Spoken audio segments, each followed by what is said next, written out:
Duty सारी घर को फेरला बेले भावुली कौन टे जलिखा नहीं घरे खाଇବା सेठू मन पड़ा जे अरे घरे तो पास्ता अच्छी जल्दी आसी घरे पहुँची मुझे रेसिपी स्टार्ट करदेली। गैस ऑन करी कड़े बसैली।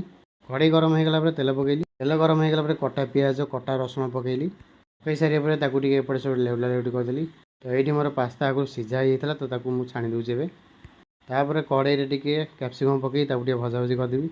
स्वाद अनुसार लुण तापर टेस्ट बढ़ाई तादे पड़ो पास्ता मसला आउे करी मसला पकई एपट सेपट करदेवी। ये टे भलसे भाजी गलापर टे देवा सोया सॉस तापर दवा टे टमाटो सॉस तापर दवा टे चिली सॉस तापर टे लेवला लेवटी करी मिसई सारापर मसला आम रेडी हो गला। तापर देदेवा सीझे रखी पास्ता मसला और पास्ता को टे एपट सेपट करदे मिसईदेवा। मसला और पास्ता मिसीगलापर तापर आउ पास्ता मसला दे घाटीदेवा।